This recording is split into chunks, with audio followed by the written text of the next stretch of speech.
আসসালামু আলাইকুম। স্বাগত সবাইকে আমার আজকের পর্বে। ঈদ স্পেশাল বাঙালি রান্নাবান্নার আজকের পর্বে আপনাদের তৈরি করে দেখাবো পারফেক্ট দুধ সেমাই বা লাচ্ছা সেমাইয়ের রেসিপি। চেষ্টা করেছি দুধের সঠিক মাপ সহ পারফেক্ট দুধ সেমাইয়ের রেসিপিটা আপনাদের সামনে প্রেজেন্ট করতে। আশা করছি আপনাদের কাছে রেসিপিটা ভালো লাগবে। দুধ সেমাই রান্না করার জন্য আমি এখানে ব্যবহার করেছি 1 কাপ পরিমাপে লাচ্ছা সেমাই। আর এই সেমাইটা রান্না করার আগে অবশ্যই চেষ্টা করবেন সেমাইটাকে মেপে নেওয়ার, তাহলে পরিমাপটা ঠিক থাকবে। এবার চুলায় একটা প্যান বসিয়ে দিয়েছি আর এর মধ্যে আমি নিয়েছি 4 কাপ পরিমাপে লিকুইড দুধ। প্রতি 1 কাপ লাচ্ছা সেমাইয়ের জন্য আপনাকে 4 কাপ লিকুইড দুধ ব্যবহার করতে হবে। এবার এর মধ্যে আমি দিয়ে দিলাম 2 টেবিল চামচ গুঁড়া দুধ। দেওয়া হয়ে গেলে সাথে সাথে দুধের সাথে মিশিয়ে দিচ্ছি, যাতে করে এই গুঁড়া দুধ দলা পাকিয়ে না থাকে। আমি যে 4 কাপ পরিমাপে দুধ ব্যবহার করেছি, এই দুধটাকে জাল করে আমি 3 কাপ করে নিব। এতে করে দুধটাও একটু ঘন হবে আর সেমাইটা খেতেও ভালো লাগবে। ভালোভাবে নেড়েচেড়ে মিশিয়ে দেওয়া হয়ে গেলে আমি এর মধ্যে দিয়ে দিলাম চিনি। এখানে 1/3 কাপ চিনি আছে। আর সেই সাথে দিয়েছি 1 চিমটির মতো লবণ আর 1 চা চামচ দিয়েছি কিশমিশ। এবার খুব ভালোভাবে নেড়েচেড়ে এই দুধটাকে বলক তুলে নিতে হবে। যেহেতু এই দুধের মধ্যে গুঁড়া দুধ ব্যবহার করেছি, তাই দুধটাকে খুব বেশি ঘন করার প্রয়োজন নেই। দুধটা কিন্তু এমনিতেই ঘন আছে।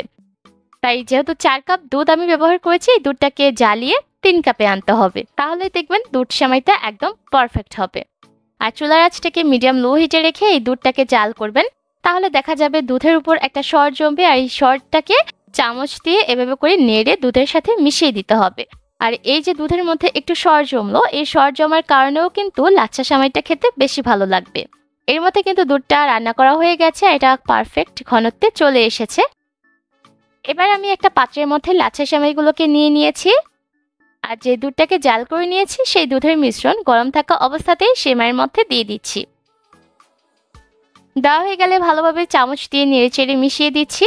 আর এটা দেখতে পাচ্ছেন এই পর্যায়ে কিন্তু অনেকটা পাতলা মনে হচ্ছে, কিন্তু যখন এই সেমাইটা ভিজে যাবে তখন কিন্তু এটা আরও একটু ঘন হয়ে আসবে। তাই এই পর্যায়ে যদি সেমাইয়ের পরিমাণটা বেশি দিয়ে দেন, তাহলে কিন্তু সেমাইটা ভিজে যাওয়ার পর অনেকটা ঘন হয়ে জমাট বেঁধে যাবে, তখন সেমাইটা খেতে ভালো লাগবে না। আর তাই এরকম পাতলা করেই আপনাকে সেমাইটাকে ভিজাতে হবে। এবার উপর থেকে আমি আরও কিছুটা বাদাম কুচি দিয়ে দিচ্ছি, সেই সাথে কিশমিশ দিয়ে দিচ্ছি। আর এই সেমাইটা পুরোপুরি ঠান্ডা হয়ে যাওয়া পর্যন্ত অপেক্ষা করছি।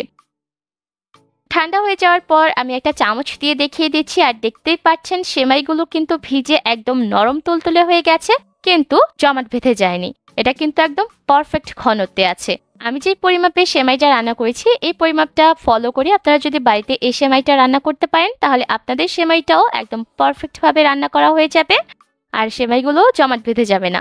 আশা করছি আমার আজকের এই সিম্পল দুধ সেমাইয়ের রেসিপি আপনাদের কাছে ভালো লেগেছে। সবাইকে ঈদের অগ্রিম শুভেচ্ছা জানিয়ে আজকে এখানেই বিদায় নিচ্ছি। আল্লাহ হাফিজ।